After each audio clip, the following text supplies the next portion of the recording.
Welcome to the Non-Essential Podcast. I'm Steve Gibson. I'm Ben Matlock. Yay! Ha ha ha. Woohoo! Ha ha ha. Welcome to the funny show where the funny ha man fuck off. I like that. We're the funny haha men. Fuck off. Yeah, welcome to the show. I was going to say something before we had to interrupt the first attempt at a recording. I actually caught a technical problem at the start of the within show. The first 20 seconds. Right. As opposed to 20 minutes later. Yeah.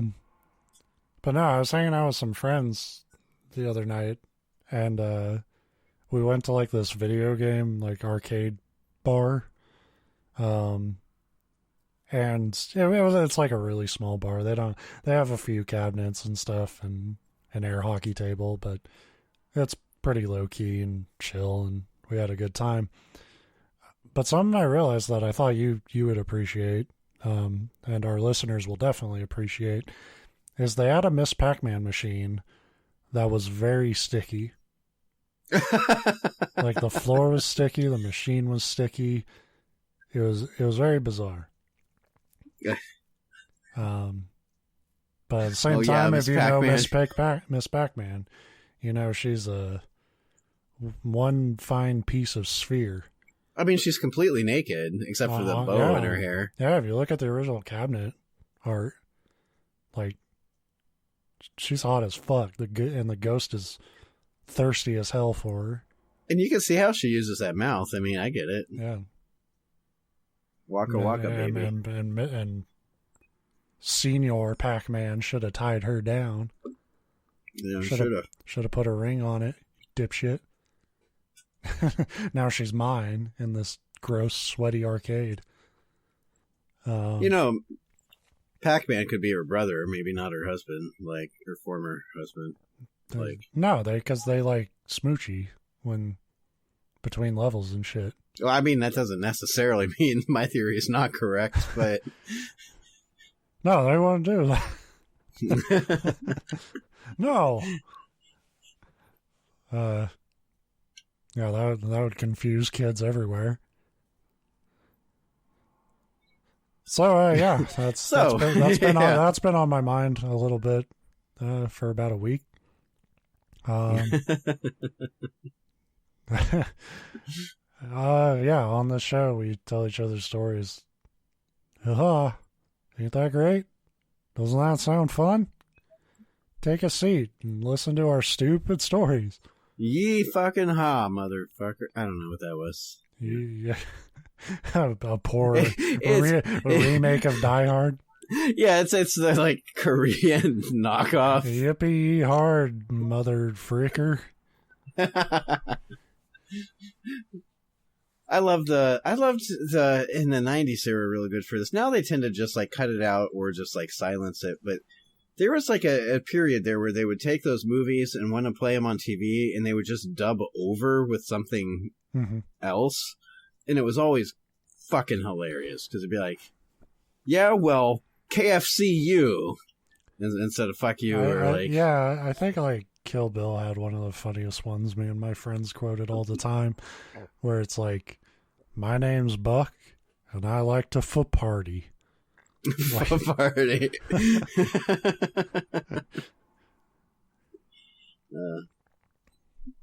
I was partying over the weekend. We talked a bunch of sports before the show, but didn't talk. My Columbus Crew won the fucking championship again. Yeah.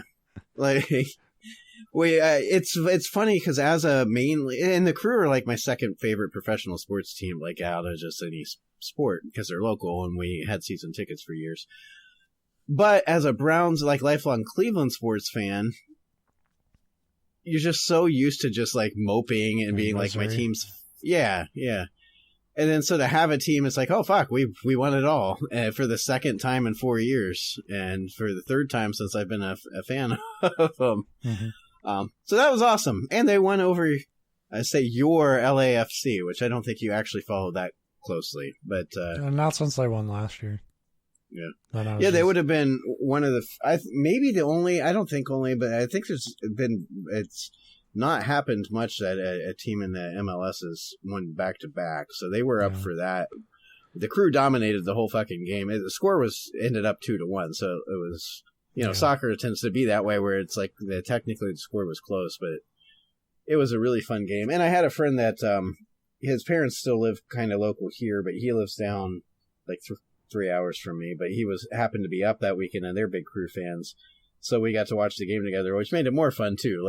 Because it's soccer, it's very hard to find other people that care. Yeah. But so it was a good time.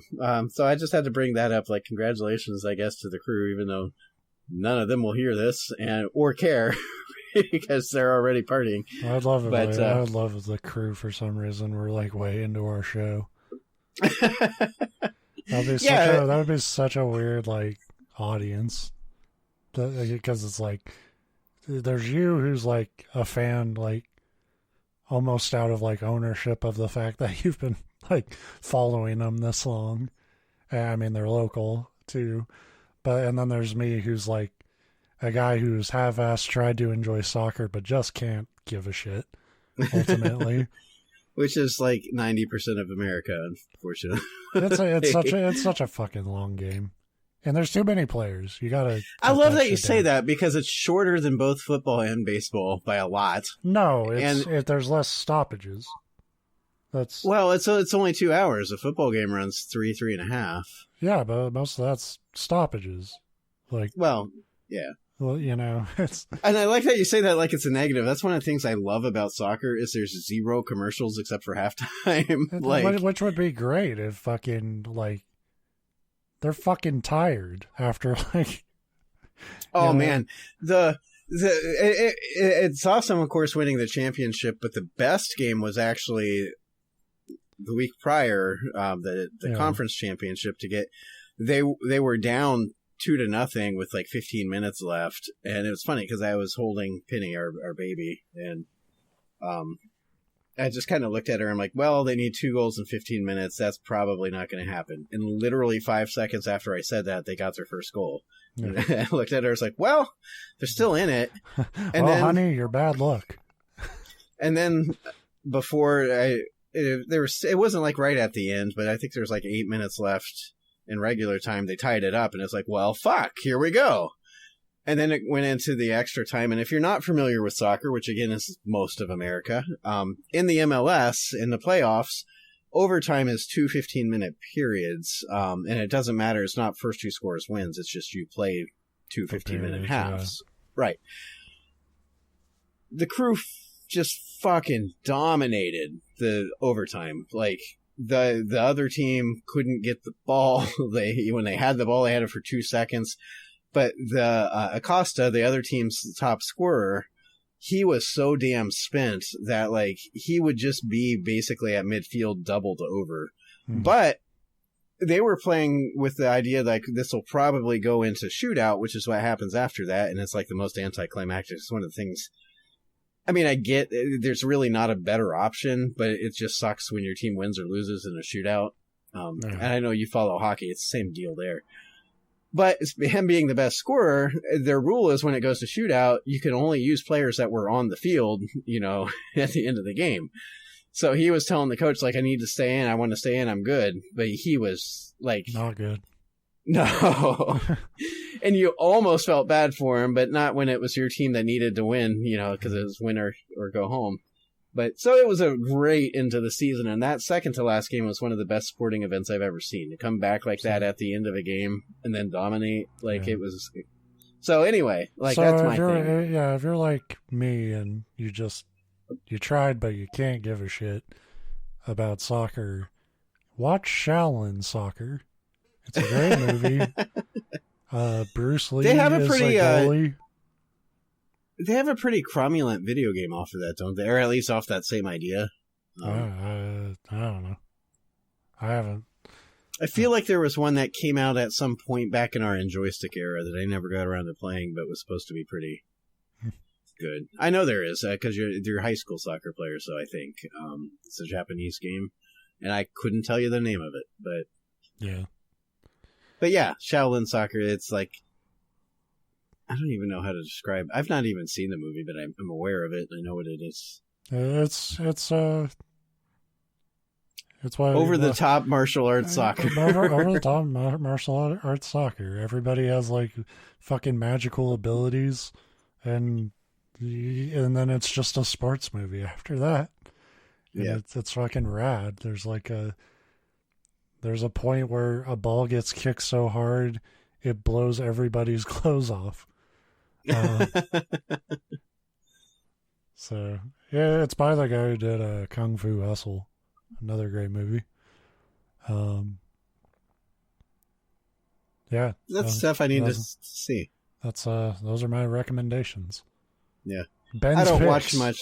And I don't know why I'm stalling here. I don't need to in this particular week, but I did finish season 1 of True Detective. Yeah. It was all right. Like, I've seen worse by far. I've seen better.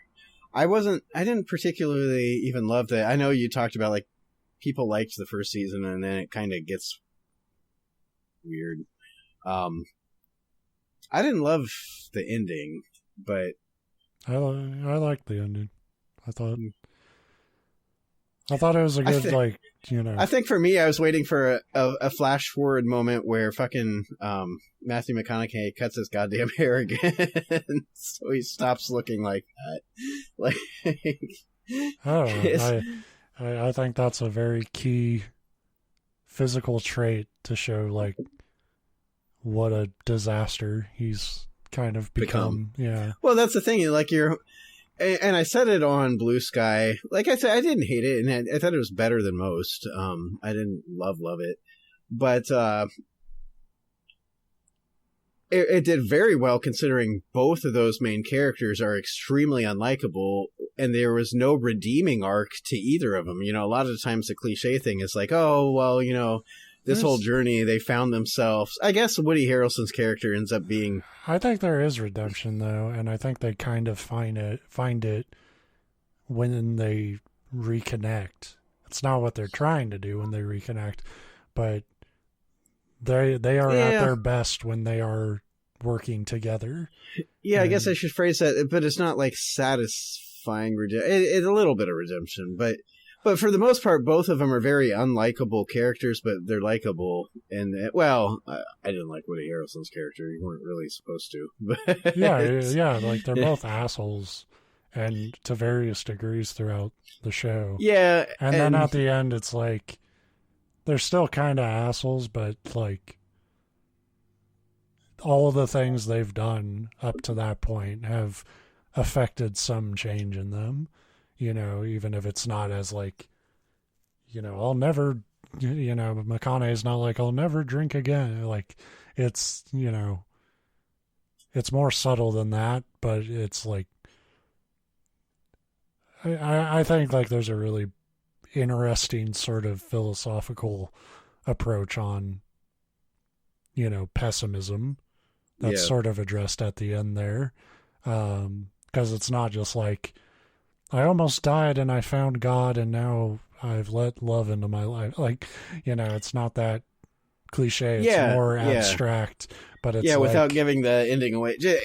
Granted, the show's that season's like 8 years old. It's very old, but it's like, it is more grounded in how it's kind of uplifting after watching a full season of this guy just be the most miserable ass on the planet.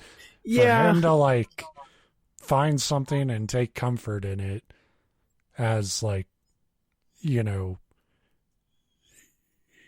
like just appreciating existence. Well, and I would say even finding comfort's probably not the real word, because I didn't get that he was comfortable with what he found necessarily. I mean, kind of.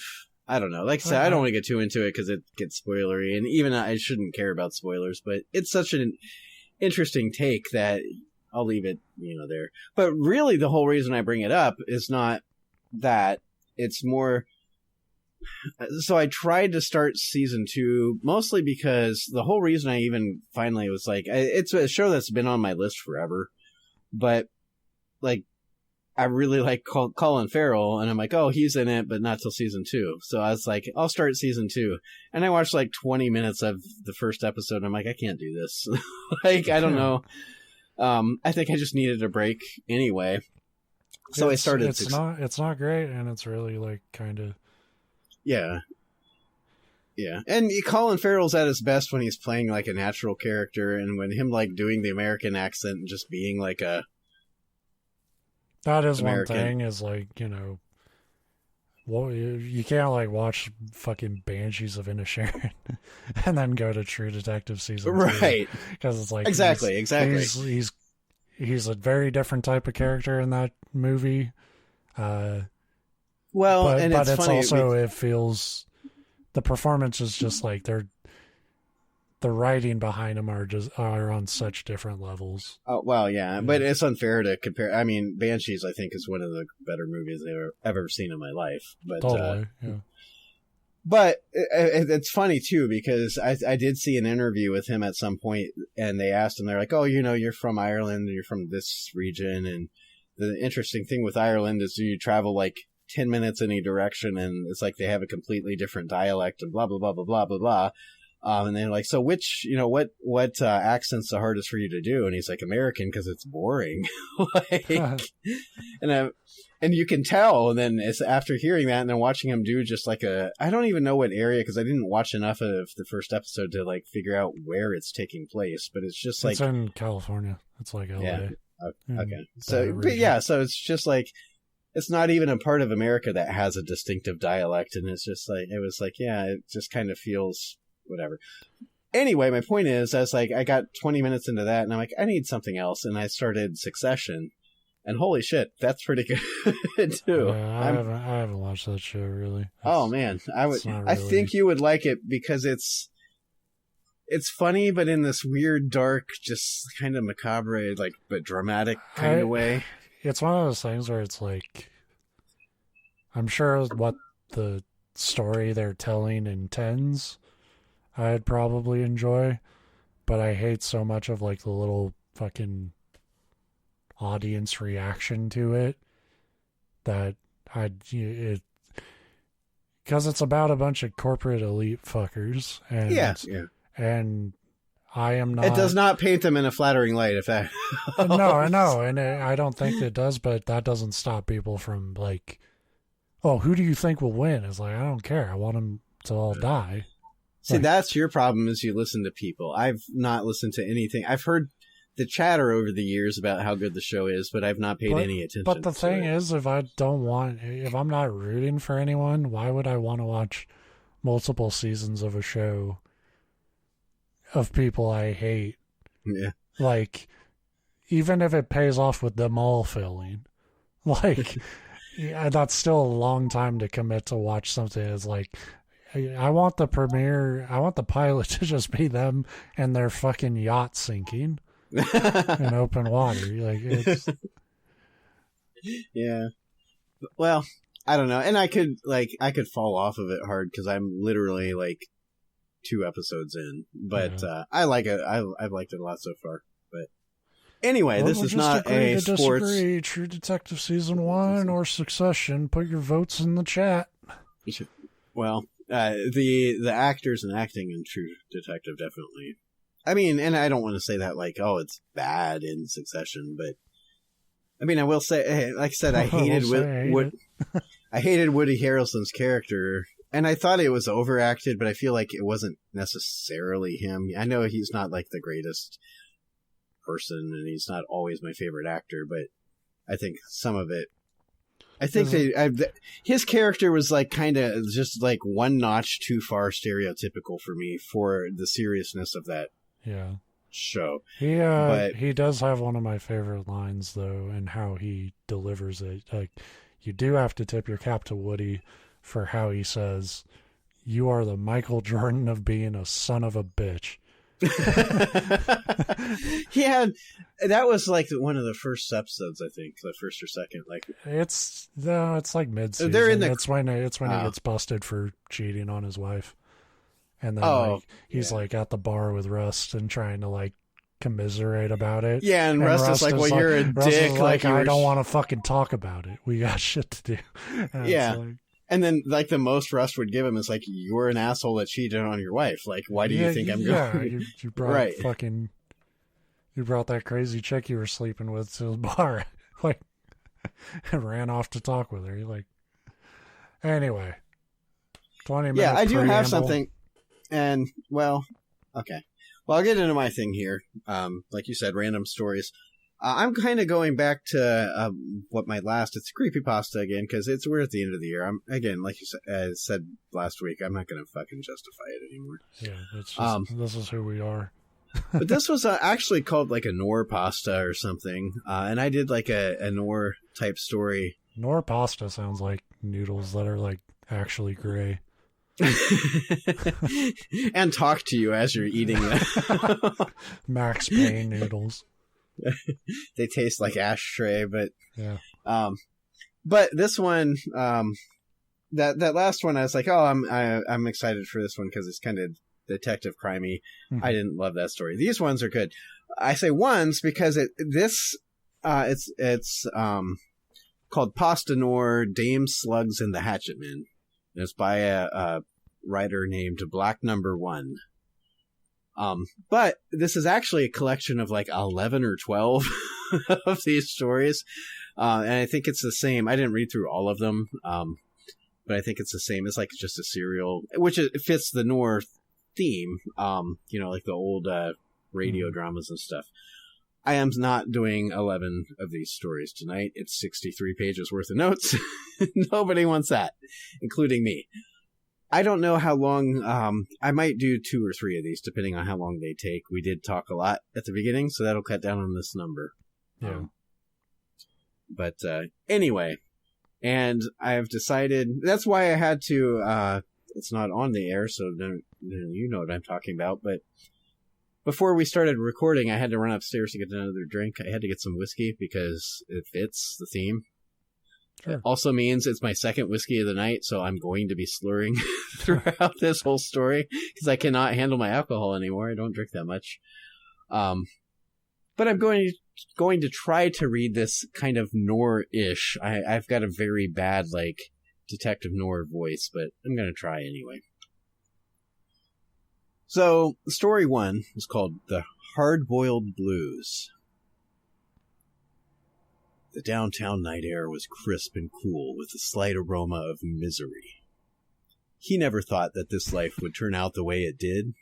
The wife, the kid, the pride, all lost along the way. They were lost somewhere in the belly of the big bad city where they would never again age, remaining forever young, beautiful, and full of grace. He still saw them in everything and everyone. A homicide investigator's life is never something called happily ever after. Everyday detective Chris Priest woke up, looked up, and asked why the fuck he was still around to do it all over again. It was his punishment, you see. His penance was waking up without them, still trying to make a dent in the difference in the city on fire. Staring out his window, he poured a quarter glass of Jim Beam and asked himself in the famous words of The Clash, should I stay or should I rock the Casbah? Yeah. That was the line that got me on this whole thing. I said to myself, London indeed calling. The familiar metallic taste of the Colt 45 made things real at that moment. It was fear that kept him from biting the bullet. Yet, it was also his lack of fear that kept him afloat another day. It kept him doing what he did best, the only thing he cared about anymore. Fear was the enemy. Misquoting Clash songs. From what I've seen scrolling through these 11 stories across 63 pages, this writer really likes the fucking Clash. That's fair. Yeah. Fear was for the enemy. Fear and bullets. What little faith he had left hung on like a loose string. One would think Chris would have completely and utterly lost his essence, his humanity, all in a brilliant flash of "fuck you" dished out by fate. Much had occurred in his life since he swore in and began serving as a rookie sheriff's deputy in Little, Texas 17 years ago. Little Tex. However, Little Tex. That is an actual city, I think. Little, it's Lytle. And I'm probably saying it wrong. It's probably Lytle or something stupid, but... Little boy, Texas. However, in the midst of all the glory, the coolness and the climbing, the coolness of being a sheriff's deputy in Texas, I guess. Anyway, Chris had his number one with a bullet, Abby. She was firecrackers on the 4th of July. They drank out of the same bottle, never pulling any punches. They spent their days loving, laughing, living, fucking. I kind of want that sign for my house, by the way. You know, the like live, laugh, love. It's just loving, laughing, living, fucking. Fucking. So basically it tells visitors, like, come to this house, we're going to have a good time, but you might see some sex. Like... I mean, that's where all the positive self-help shit is really trying to lead to. Well, yeah, I mean, Anyway. It was February. The view from Chris's downtown window was covered in white, a rarity. I said that weird. Covered in white, a rarity, so it snowed. The last time it really snowed in San Antonio was back in 1985, when he was 10 years old. He recalled the day with a warm, fuzzy feeling. He and his best friend were pulled out of school together so that they may go home and enjoy playing in the snow. I don't think that's why they call snow days, by the way. Like, we're canceling school so you can have fun in the snow. Where they would build snowmen and partake in the cliché snowball fight with their parents. It would be one of the best days of his existence. That is sad. He liked to go there often when life chewed him up and spit him out. He wished they were there by his side now. They would all enjoy the day off and play just as he did so long ago. Walk it the fuck off, Chris murmured to himself as he closed his eyes and took a deep breath. Opening his eyes, he exhaled. It wasn't exactly prime conditions for crime fighting in the city today. I wonder what that is. Like sunny and like 70s? Yeah. My weather people here in Ohio have never been like, today's a good day for crime fighting. Yeah. All you need is a light jacket. You can really chase those perps down today. You're not weighed down by a fucking parka and some boots. Galoshes. However, if he spent another moment alone in that bottle of Jim Beam, he might actually choose to rock the Casbah this day. He abandoned his quarter glass of JB and thought... Is that what the Clash meant by that song? I don't know, but I never took it that way. It seems like a very happy song. I did actually look it up once, because I was like, what the fuck are they saying or meaning? And I want to say it had something to do with something in like Africa or South Africa. Sure is. So the chorus itself, Strummer was inspired by a news report about Iranians who were flogged for owning disco albums when he wrote these lyrics about an Arab ruler, the Sharif, who banned music. In 1979, Iranian leader Ayatollah Khomeini actually did ban all music from radio and television, saying it's no different from opium. In the song, the Sharif's ban is defied by the citizens and even his own Air Force. Casbah refers to the walled areas in many North African towns, especially the one in Algiers. The Turkish word for town is Kasaba. So, no. Rock the Casbah is not slang for killing yourself. For suicide. Yeah.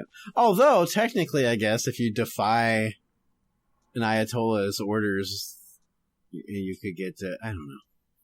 I feel like they just wanted to say Rock the Casbah again. I just wanted to make it clear. We've heard one of the many Clash radio hits. What I wanted to point out is like 3 times now they've mentioned they're like this detective in his quarter glass of Jim Beam. I'm like, that's not an alcoholic detective. Anybody pouring a quarter glass of any liquor, they're like being responsible at that point. Oh well. Although I will say I do like my Jim Beam. I think I like Jack Daniels better now, but meh. I don't drink whiskey at all. I did drink. I got fucking shit faced on Friday when I learned about pineapple margaritas. Holy shit, that would be. And I had 4 of them. Well, 4. Yeah. I was about to say like I was just talking about. They were the 10%. So, and I hadn't drank in months. So, I was good and ruined by midnight. Yeah, that's something I figured out, and I don't know if it's an age thing or an always thing, but especially if you haven't been drinking, then when you drink alcohol, but like something that's really sugary, that seems to really, really fuck you up. Like, I don't know if the sugar helps it get into your system quicker or what.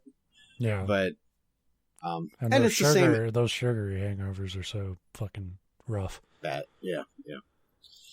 But, which is pineapple margaritas sound good. Yeah, they're tasty, and it's also those hangovers where people want to talk to you the most. You're like, shut up. And you're like, God damn it, leave me the fuck alone. Well, like I said, this is my second glass, and when I say glass, I don't mean a full glass of whiskey because, yeah, I mean about a quarter glass. So I'm making fun of this, but that's exactly what I'm drinking. But that's going to be enough that tomorrow at work I'll be like, why is it fucking Friday and not Saturday? Like, anyway. He abandoned his quarter glass of JB and thought, it will still be here when I get back. Let's get into the... Just then the Ratatouille mouse that lives in his fucking shitty office pops out and drinks the rest. I'm getting fucked up today, boys. I gotta say, I've never, like, left a glass of booze and then come back hours later like, hey, a glass of booze. Like, free booze. I don't mind if I do. Granted, like with the alcohol content of whiskey, it's probably safe to drink after, a half a day or even a day. It's not going to be any it's not going to get especially more toxic. It's poison. But it's not going to taste any better either, though. Yeah, but the alcohol will do the job. Yeah, I guess. And maybe a lot of whiskey people drink it straight. I drink mine I with ice, so you wouldn't want to leave that. Yeah, well, that's the thing. You wouldn't want to leave that sitting. Anyway, it's water and booze. You drink up, you pansy. Well, yeah, and a highball is just 50-50 whiskey and water. Don't fucking waste booze. All right, I may not drink as much as I used to, but that philosophy remains. If you open up a beer, you fucking finish it. But yeah, you don't leave it sitting and come back to it, though. You just pound the fucker. Yeah, but if you do leave it, like if you do leave some fucking whiskey or shit around, you knock that shit back. You don't dump it. I can't imagine coming back to a beer after hours. But on beer, you wouldn't. No, beer's pretty questionable fresh. Yeah, beer, yeah, I don't trust beer anyway. Anyway, it'll still be here when I get back. Let's get into fucking character. So he's a character. Dogs, no, that's a Pulp Fiction line. I don't remember it from Pulp Fiction. Yeah, when in the beginning when Samuel Jackson and what's his face before they go into frat boy house. Yeah, it's like they're talking about foot massages and shit, and then like when they need to go in, he's like, "Let's get into character." See, but that's what I liked. I didn't recognize that line, but this is exactly the kind of like cheesy ass like parody noir that I love. Yeah, you don't remember when they're like, "Let's go rock the Casbah" in Pulp Fiction? Oh, that was like halfway through, right? Yeah. When he was dancing with that drug kingpin's wife or girlfriend, whatever she was. Yeah. When she OD'd, that was rocking the Casbah. Yeah, that's the definition of it. Chris locked his apartment door. Not that he had much to steal, but it was better than coming home to an already near-empty apartment. Worst case scenario, some scumbag would find all his booze and clean him out. That probably would be like the thing that if our house got broken into and they stole stuff, I'd be the most mad about. I'd be like, look, right now is the time in my life I need booze the most, and you fuckers took it. It's like, you have a family, you have like a ton of valuable shit, and it's like, they took one bottle of fucking Jim Beam. I love that you envision that I have a ton of valuable shit. I have zero valuable shit. You have 2 babies. Like, well, you have 2 children. You tend to not break in and steal the babies. That would definitely, that's kidnapping at that point. That's a different ball game. I would negotiate for at least one of the 2. The baby, like, I'm not that attached to it. Well, how about this? I give you half the ransom. You give me one of the kids back and 2 of the bottles of Jim Beam.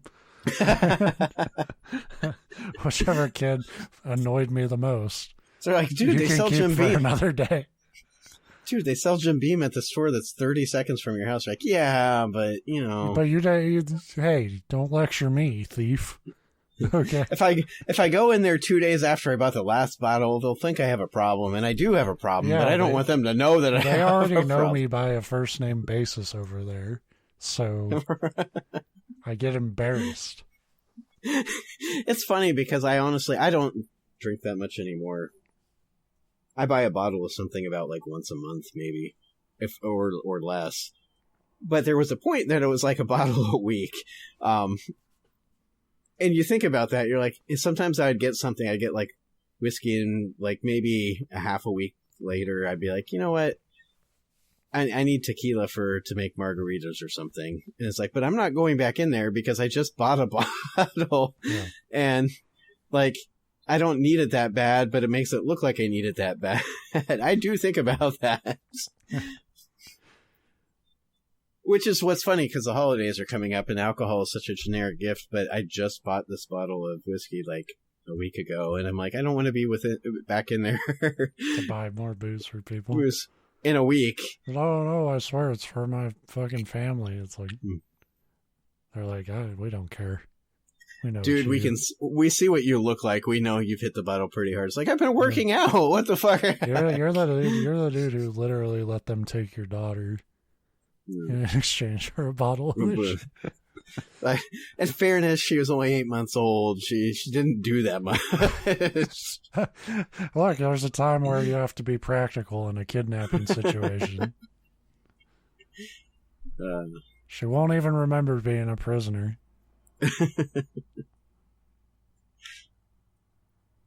That would be the icing on the chocolate cake. Booze kept him alive these days. It saved his soul. In this city, you can never lose that spark. Except it sounds like he lost the spark and you're using booze. The spark. As he locked his door, he eyeballed the hallway on the right to see if anybody was coming or going. I would imagine you'd look to make sure you don't run into somebody as you walk down the hallway, but the air was stagnant and ever ominous. Miss Bonner, an old broad wasting away from loneliness, was slowly walking. Me, fucking very cool guy. I've got my friend Jim Beam that I just talked about for 3 paragraphs. Was slowly walking towards the stairs, taking her morning walk as she did most mornings. Some afternoons she took her morning walks too. Chris imagined her as the kind of woman expecting some special letter from a special someone that never arrived. He knew everybody had a story. And skeletons.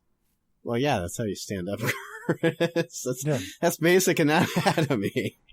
Everyone has Halloween decorations. Hers was the 20-foot low one. And she put out every year. It seemed like a pain in the ass to store in the off-season. Whatever. He imagined her once a young, beautiful dame, in love with a man and mother to 2 or 3 children. He knew he'd walk past her and she'd greet him, friendly as always. Motherfucker. and begin the chit-chat. Most of the lost souls here preferred ignoring her. She reminded them of their own mortality. All other ghosts of the Camino Real apartment building were stewing in their own misery and preferred to do so alone. So are we like 10 feet out of the apartment at this point? Living Right. a noir life must be exhausting. Right, because you have to explain literally everything. Yeah. The crap I stepped in was just stiff but mushy. As I left my apartment, I flipped the light switch, which was yellowing with grime. Grime from the city, and also the nicotine from my cigarettes, which I bought in the city. Also, I might have peed on it a little when I was very drunk. I drank a lot of Jim Beam, all right? Yeah. I wanted to see if I could get the stream that high. Spoiler, I could. Spoiler, I'm really good at this. By the way, I played Miss Pac-Man last week. At a weird arcade bar. Someday they will have that void to fill too, the hesitation of the young with so much wasted life. They'd walk right past them like they're invisible, looking straight ahead, trying to avoid the simplicity of conversation, busy living or not living. Too busy for an old ghost. Times sure have changed. I'm fucking guilty as charged. My main goal when I'm outside of my house is to not talk to anybody. Like, yeah, I mean, I'm pretty shut off too. I mean, I'm not like I won't like do the chit chat like bullshit. Like, how's the weather today? Like, cold out there, right? Because I mean, there's a social game you have to play. You don't have to, but you don't have to. But it's like it's more energy to like make a situation awkward and like negative, right, than it is to just like float with like conversation and shit. But I would definitely I prefer. don't want to. Right, I'd definitely prefer talking to absolutely zero people than having to do that banal chit chat. Headphones becoming the norm have really saved me though, because a lot more people pick up on the fact that you're busy.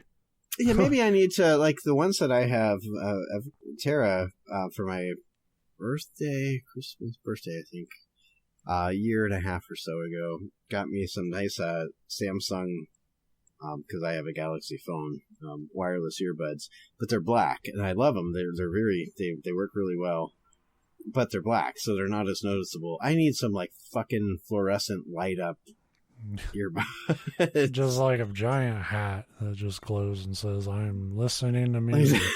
Right. I don't do that. I should, but because I see, like you said, more and more people, like, I don't know, I don't put my earbuds in out in public. I do if I'm like just going for a walk around the neighborhood, but that's a situation where anybody that tries to talk to you when you're just walking like around a neighborhood is a fucking psychopath. Yeah, they're scouting, like they're trying to get deets on what houses to hit. But yeah, my main goal is to not talk to anybody. "Good morning, Chris. Going out in this mess?" she asked casually. No. I like that she says mess, but we just, like, 3 paragraphs ago got, like, it's the perfect day for fighting crime. So I guess messy... It's probably a rainy, shitty day, then. Because that's good true. crime fighting weather. You know, you get these, like, times where you just want to, like... Commit a crime? Like, work's getting to you, and you're like, I just want to, like, quit my job and, like, maybe just, like, be a hobo, like, travel the country with no money, like, by rail. I could see the appeal of that, like, being a detective that's got the stupid hat and trench coat, but it has to be raining 100% of the time. Yeah. I would have to take up smoking, because you have to smoke. Most definitely. Like, and you drink nothing but coffee or booze. Like, no water, no pop, nothing. You always have, like, a flask of, like, booze to pour in your coffee, too. Mm-hmm. Right. And it doesn't matter for either of them what time of day it is. It could be midnight and you're drinking coffee, or it could be 6 a.m. and you're drinking booze. Like, they're Because the interchangeable. case just has you wrecked. And every woman is a dame. Yeah. Even though, like, I've never loved that term. Not from, like, a sexist standpoint. It's like, I've never... It doesn't roll off the tongue very well. That's my problem with it. For some reason, it sounds more like something you would associate with, like, animals. Like, it sounds like a Disney movie to me. Right. The Dame and the Tramp. Like, if you're going to use one of those outdated terms, I 1,000% prefer broad to dame. I don't.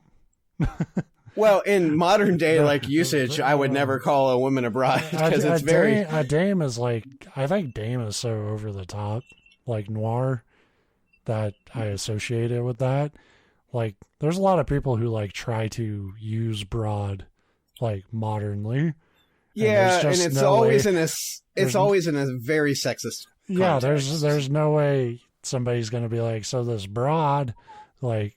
There's no way they're not going to say some fucked up shit after that. Yeah, right. That's true. So, like, minus that, I mean, like, in the old-timey context where it's not... Well, I can't say not sexist, because old-timey is 1,000% sexist. Everything is sexist. Yeah. So, but that makes it so none of it's specifically sexist. It's just there. But I agree with you. You're right. You can't... And I... Between the two, I've never actually heard somebody use the term dame. Not if they weren't trying to be like right ironically outside of noir or something. I have heard people say broad, and it's like you said, every single fucking time it's followed by something very... It reflects poorly on the person talking. We'll put it that way. They mean it. Yeah, they mean it to reflect poorly on the woman they're referring to, but it doesn't. At least not to me, it doesn't. But I don't know. The one worse, and I had one customer. I don't think we have him anymore. Anytime he would refer to his wife, he would call her the woman. And that's frightening. Yes. That sounds like a Ring spinoff. Like, watched a videotape called The Woman. It makes you wonder if he actually has a wife. Yeah. It definitely sounds like... He might have just been haunted. Or he's one of those guys, he's like my girlfriend's Canadian, and you'll never meet her because she's always traveling. She's the woman at home, like everybody's got a woman, right? It's like, what? No, you have way too many categories in your life of people, dude.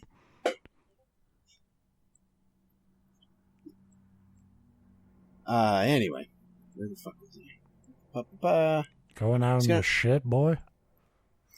Well, I scrolled down because I'm like, I should probably look to make sure we're close to the end here, because I keep getting sidetracked. So, good morning, Chris. Are you going out in this mess? It's weird to do an old lady's voice in a newer voice. Are you going out in the mess? I don't know what accent that is, but I'll do it for her the entire time. Good morning, Miss Bonner. Bad guys don't take the day off. Neither can I, he said with a smile. Oh, you are a bad guy. Okay. He just fucked this up. Noir detectives never smile. That's not a thing. A big shit-eating grin. He figured the least he could do was take a minute or three to indulge her. He understood what it was to be all alone in this world, and recognized the big emptiness within her. They were kindred spirits in sorrow. At some point, everybody hurts. Miss Bonner visibly brightened up. Ha! You're a comedian. Well, it hasn't snowed here in about 30 years. Do you remember that? She asked Chris. Yes, I do. That was a really good day for me. Played in the snow all day with my best friend. And you? What were you doing that day? He asked with a reminiscing smile. Crimes. I was going to say, it says she looked away for a moment down the hallway. My husband. There's actually more to that sentence, but it's funnier if you leave it at him. What were you? I've been fucking the man, It was cold outside. We stayed inside and fucked. What do you think, kid? You heard it. You live here. My husband left me for some hussy that day. That was not a good day for me, Chris, she recalled, looking down at the floor, eyes slightly blue. Slightly blue? What does that mean?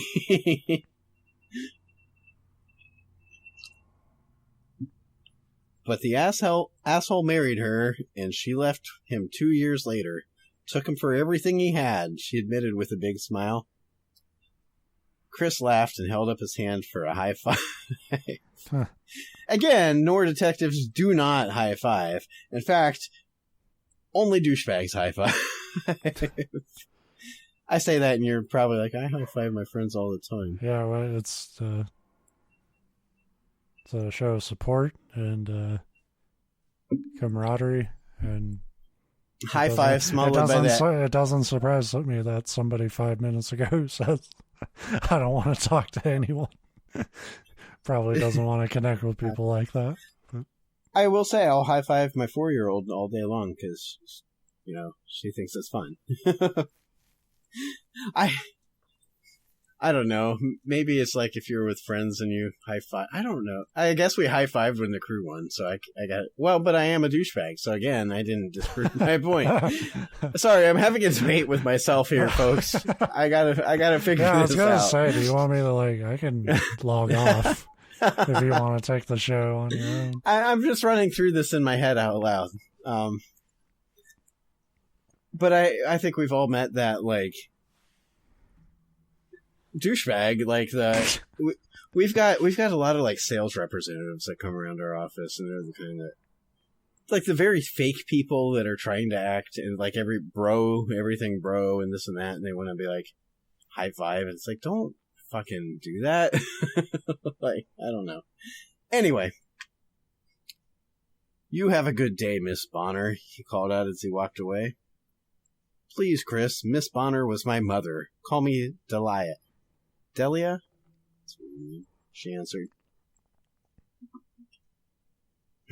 That's the name of my favorite Johnny Cash song, he smiled, looking back. So it's interesting to me that he was very familiar with this old lady and her daily habits and her walking, but this is the first time he's heard her name. Although, I guess I'm that same way. I don't know my neighbors' names, even though I've heard them before. With that, he made his way downstairs. Is it Delilah? Is it supposed to be Delilah, or is it Delia? I don't know the Johnny Cash song they're referring to. I don't know. I've only heard The Clash. It's spelled Delia, Delia, so I'm going to say Delia. Delia, don't like it. Delia was beaming. Chris felt that warm, fuzzy feeling again he hadn't felt in so long. Horniness. Oh. It was good to feel something again, even if just for a brief moment. Chris opened the door to the ancient apartment building. The cold punched him in the eyes as he let out a fuck. His cell phone chimed, a text message from Michael Rodriguez, his partner, or his goddamn babysitter, as he referred to Michael after the captain partnered them up. Michael was all right, though. He just reminded Chris a little too much of his former self. Michael, 11651 Alamo Lane, King William District. Already here. Not pretty. Chris, cold enough for you? On my way, sunshine. See, he's making small talk over text to his partner now. Okay. He placed his phone back in his pocket. He looked around at the mean streets of this cruel city. She was all covered in white. His gaze found his own car parked along the curb, a 1987 Camaro, black paint chipping away, his black sunshine. Chris bought the car from his aunt when her son died of a heroin overdose. Heartwarming story. While his family was still alive, Chris put time and money into her. He hoped his son, Connor, would one day be proud to drive her around town. Driving around the dames, living the good life of a teenage boy coming into his prime. Okay, so even in the Noir world, teenage boys don't call them dames. Yeah. That doesn't... Picking up dames with my broad. As a teenager. Yeah. Connor would help his dad with minor repairs and modifications on the Camaro from time to time. She was their special project. It was the only time they had anymore, usually on the weekends. However, a detective is always on call. He kept Miss Sunshine because she reminded him of the happy times with his son. Connor was only 13 when he departed from this world. He didn't die, he just left, went to Mars. Yeah. The Camaro was Chris's only baby now. He walked over and brushed off some of Mother Nature's blow. I'm going to start calling Snow that every fucking time.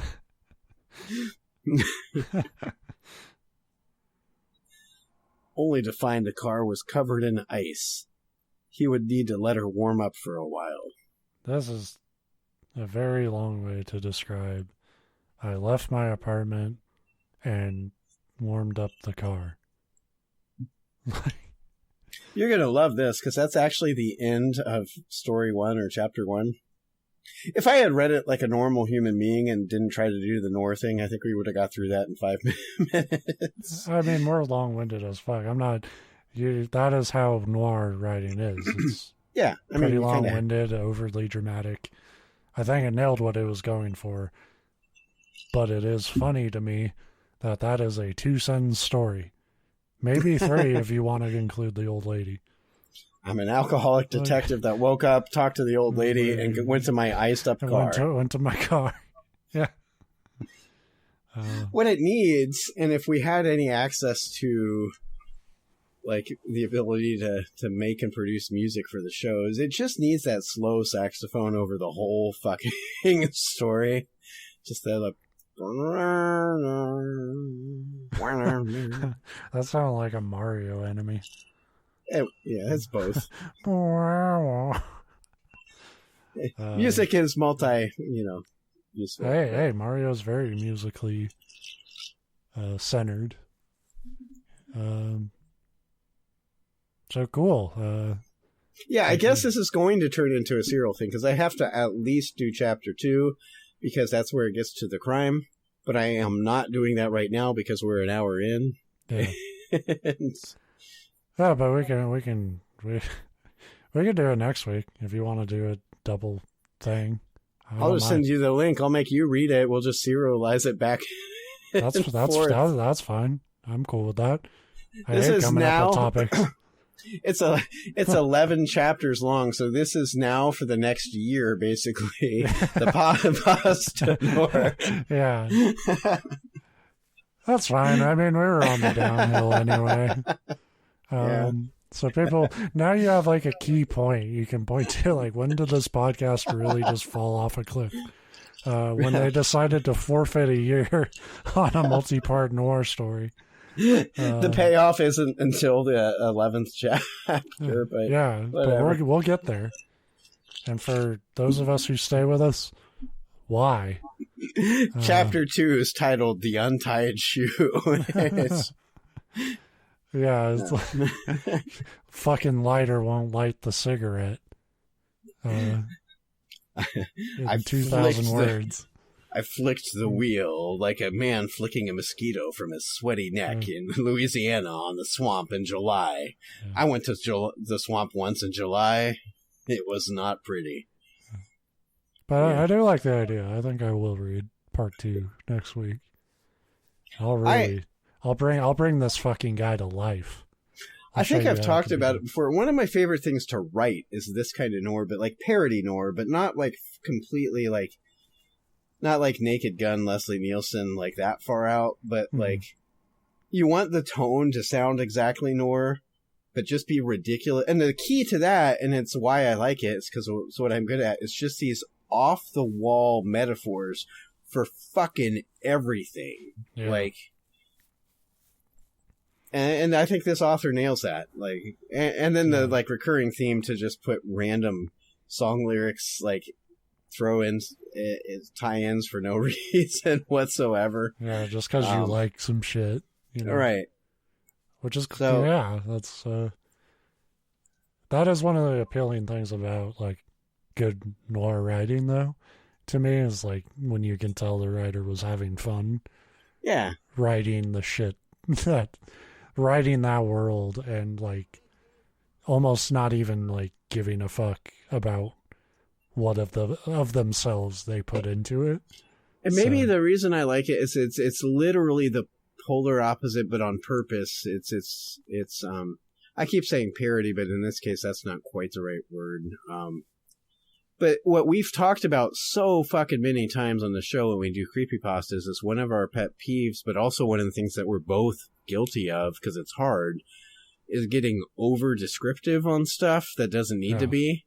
And this is doing exactly that to the extreme, but with self-awareness that you're doing it. That's the difference. To a point that it's just like, Jesus fucking Christ. This is a 3-page metaphor. Yeah, and that's what's so funny to me about this one is that this whole story this week has zero story. Right. It was all exposition. Yeah. So yeah, I'm going to steal your idea. I'm going to steal your story. That'll be our next show. After that, we mentioned it last week, but we're going to take a couple weeks off. We got some holidays. We kind of have to, right? We don't have much. Well, I guess we could if we were dedicated. There's people that are like, fuck it, I'm not going to miss it. I'm going to miss a show. The whole fucking point of the end of the year is to take time off. I have a 4-day weekend around Christmas that I want to enjoy, and then a 3-day weekend around New Year's I want to enjoy. You know what's awesome is, and I'll say my boss for those that don't know, that's my dad for now. Until I take him out, I'm watching Succession. I'm getting ideas here. but so I've got the same deal. 4-day weekend for Christmas. I don't know if he even knows that yet because basically the story, we're transitioning. He's retiring at the end of the year and I take over. Christmas is close enough to the end of the year that I made the unilateral decision that we get Monday off for Christmas, of course, but I'm fucking taking Tuesday off. The office is closed then too, because it fucking sucks to get Christmas Day off, but then have to get up at like 6 a.m. the next day and go back to work. Especially for me, because we won't get home till after midnight because we travel on Christmas. So anyway, my point is, like, it's a 4-day weekend and then 3 days for New Year's. But then my dad just talked about it's been a tradition forever, since probably before I worked for him, that they do like the holiday, and a lot of places do this, like the holiday office, like lunch, party. Well, now we're down to, it's just me, him, my wife works there part-time, and then one other employee. So it's really my dad, one other employee, and me. So and he hadn't said anything. So I'm like, yeah, it seems kind of pointless to do an office like lunch when it's 3 of us and 2 of us, me and my dad. And then yesterday he's like, we should probably do an office holiday lunch. I'm like, fuck yeah, that's a day off work again. So it's not a full day off work, but we'll work till like 11, take the lunch, and then he'll say, don't bother going back to the office. So yeah.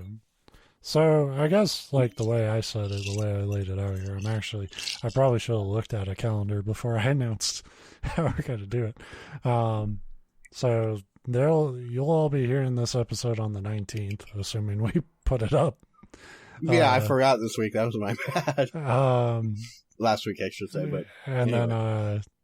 then if we do a show next week that we'll record on the 21st, means you would get a show on the 26th. Again, it's your Christmas present, but it's like kind of the fuck you Christmas present. It's like, here's what you... And then you wouldn't get a show on the 2nd, and you wouldn't get a show the week after that. Yeah. All right. Which is fine. We'll be back. We'll do... I do plan on... We're very good at doing this, like, behind-the-scenes stuff on the scenes. Yeah, I don't want to talk about this shit in my free time. Yeah, no. Fuck that.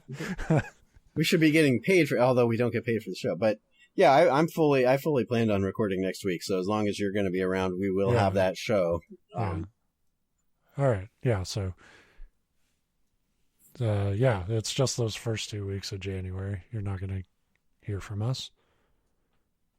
That's usually what happens. Maybe I'll put some like solo shit out. Do the what was it, John Lennon thing? Be like, I'm going to explore. Yeah, do chapters 3 through 11 of this Noir thing.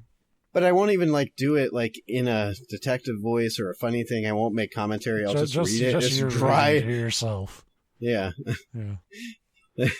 And it'll be like our highest viewed episode. He walked to the door and opened it, and then there was a dame standing there. A big dame, a goddamn broad. She had legs up to here, because every dame has to have legs up to here, because legs obviously terminate at some point. I like the metaphor just stopping. Written in like as a sentence, her legs went up to here, but doesn't say what here is. I like to like even shorten it from that. She like it was a dame. She had legs. If I wasn't so distracted with her legs, she might have had eyes too. Yeah. I don't know. Alrighty. Yeah, thanks for listening. I'm gonna stop recording now. Yeah, good. Don't make me do it. I'm warning you. See you next week. A week like any other week. A week like the week I had last week.